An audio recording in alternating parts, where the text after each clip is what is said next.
नमस्कार शेतकऱ्यांनो, आताच्या क्षणाची महत्त्वाची आणि मोठी बातमी कर्जमाफी संदर्भातील आहे। कर्जमाफीची तारीख जवळ, कशी कराल केवायसी आणि एकंदरीतच कर्जमाफीसाठी शेतकऱ्यांना काय करावे लागणार त्या संदर्भातील महत्त्वाची बातमी आलेली आहे। संपूर्ण बातमी शेवटपर्यंत नक्कीच बघा। चॅनलवरती नवीन चॅनलला सबस्क्राईब करा। चला तर संपूर्ण बातमी शेवटपर्यंत नक्कीच बघा।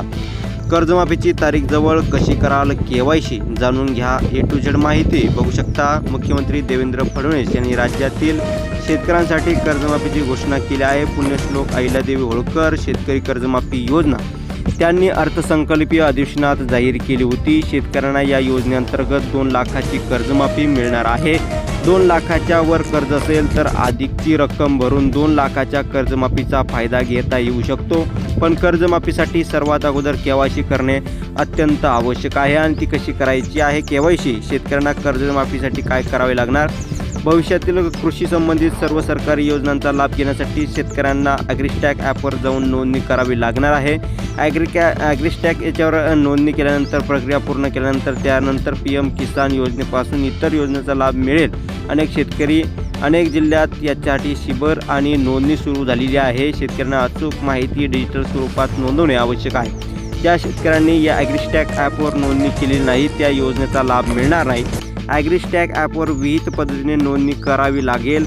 त्यामुळे या ठिकाणी शेतकऱ्यांना त्यांची नावे, जमीन, शेतजमीन, प्रकार याची माहिती भरावी लागेल। पंतप्रधान शेतकरी सन्मान निधी योजनेचा लाभ शेतकऱ्यांना मिळेल, पण अगोदर ही डिजिटल नोंदणी करणे आवश्यक आहे। ॲग्रीस्टॅक ॲपवर विविध कृषी योजना, अनुदान आणि कर्जमाफीसाठी डिजिटल डेटाबेस जतन करण्यात येत आहे। या ऑनलाईन पद्धतीत शेतकऱ्यांना संपूर्ण माहिती नोंदवली जाईल। अनेक शेतकऱ्यांना अजून नोंदणी न केल्यामुळे कर्जमाफीचा लाभ मिळणे अवघड होणार आहे। आधार पडताळणी अगोदर करा। संपूर्ण शेतकऱ्यांना या ठिकाणी महत्त्वाची बातमी आहे। शेतकऱ्यांना 50,000 रुपयाचा बोनस या ठिकाणी मिळणार आहे। पुण्यश्लोक अहिल्यादेवी होळकर शेतकरी कर्जमाफी योजनेअंतर्गत 30 सप्टेंबर 2025 रोजीपर्यंत पीक कर्ज थकीत असलेल्या शेतकऱ्यांना 2 लाखापर्यंत कर्ज मिळणार आहे। तर नियमित कर्ज परतफेड करणाऱ्या शेतकऱ्यांना राज्य सरकार एक बोनस दिला जाणार आहे। अशा शेतकऱ्यांना 50,000 रुपयापर्यंत प्रोत्साहनपर लाभ देण्यात येत आहे। पीक कर्ज दिलेल्या सर्व बँकेतील 2 लाखापर्यंत कर्ज माफ होणार आहे। शेतकऱ्यांना मोठा फायदा होईल। धन्यवाद।